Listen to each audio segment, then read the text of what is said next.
categories of slides broken down into that you can see on the bottom. They also align with our business model that we followed and kind of jumped around with over the years. We'll show 10 projects, 2 projects in each category, and we'll focus typically on one side or the other. Currently, you're looking at my house on the left and Wynne's on the right. At Locus, we design buildings that are unique to time, place, and client. We immerse ourselves in learning about the uniqueness of each situation. Because of this, we have no idea when we start what the project will respond to, be built with, or look like until we intimately understand the client and site. Early on, we found it difficult as we were meeting with clients, a couple of young guys standing in front of them saying, we don't know what it will be or look like, but trust us with your money, and you'll like it. That's part of the reason you're looking at 2 of our projects right here. They were the early ones. One aspect that drives all our residential projects is to think of a house as a machine for living. When you think back to our ancestors' homes, they had raw materials would come in and products would be produced and would leave the house. Currently, in our typical houses, we have products come in and garbage goes out.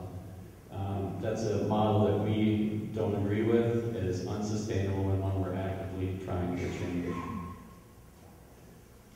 A lot of our projects tell a story, and after working on our own homes, both of the initial projects we did were design build.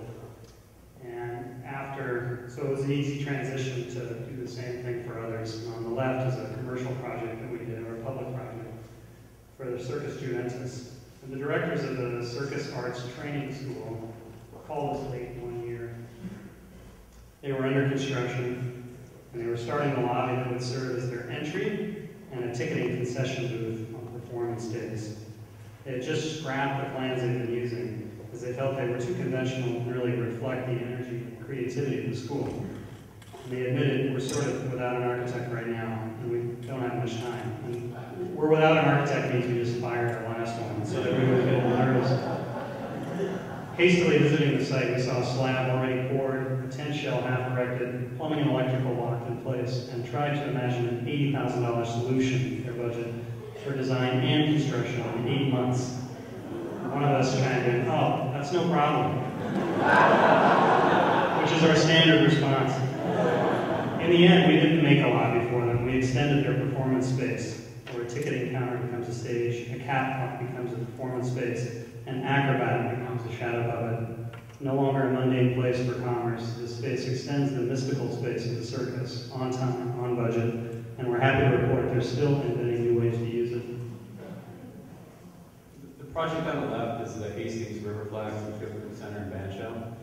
And as with all our projects, there's a story behind it, and this starts with the site. The site is a dynamic stretch of the Mississippi riverfront, adjacent to downtown Hastings, that was previously used as oil tank storage and transfer station. Adjacent to that on the north side is a lock and dam number 2, and consequently there are barges that pull up next to the site at any given point during the day, waiting for the traffic to clear. To the south are a series of mid-century bridges and train trestles that loom over the site. All this occurs along a powerful riverway whose edges frequently erode as it floods and takes over the site. Now, our approach for this project was to embrace these site characteristics and allow them to inform the design. To start, we placed the building squarely in the floodplain and designed the first floor to transform. When it floods, the walls are raised and the river is allowed to flow through. We also proposed to draw from the industrial history of the site by building the structure out of discarded materials from the Flint Hills refinery.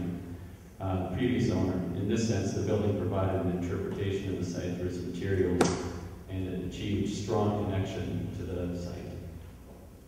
After we've been building for about 8 years, we finished our own homes and finished it means sort of relatively. We felt restless to explore some ideas we hadn't incorporated into a project. As past builders, both of us are carpenters, we enjoy the freedom of our own projects, not to mention wanting to experiment with some of the energy savings ideas we've had. Architects are dreamers, we're utopianists, Paul and I practice architecture in what we think is a careful and ethical manner. And we're not afraid to put our money where our mouth is. And I should thank my wife Linda and Paul's wife Barbara for joining us in that. Our tagline reflects our convictions. We are building the art of sustainability. In the past 5 years, we've created 2 substantial projects that propose better models for working and living in an energy-strapped reality. Now house a residence on the right, Red Square, commercial office building, are urban proposals for ethical development. Inspired but not beholden to historical precedent, utilizing the flow of energy wisely, and adopting various tenets of green design, each of our development projects suggests some aesthetic, social, and economic ideal. We've been told by some that we're visionaries, and I think in this case that's a criticism, and too far ahead of the real estate curve. And if that's the case, we want the market to catch up. Moving right along. Over the last 3 years, we've taught design build course at the University of Minnesota, and the projects on the left are ones that we did at the State Fairgrounds. On the right is our most recent class in Biloxi, Mississippi. And we'll talk about that. When looking at the Biloxi project, one stat that kind of sums up the conditions of the site is, post-Katrina is that crime and domestic abuse have risen 30%. Jobs are scarce and opportunity lags. We worked with a host of people, 11 students, leaders from the community, volunteers, and school children last May to develop the most coveted commodity in Mississippi, and that is shade. As beneficial as that is, however, we think that we achieved greater success in the hope and relationships that were built through the process. The students invited kids from the Boys and Girls Club to participate in the construction effort, placing handprints in the concrete pavers. The excitement of working with wet concrete was surpassed only by their delight as they returned to find their prints in the floor of the finished pavilion.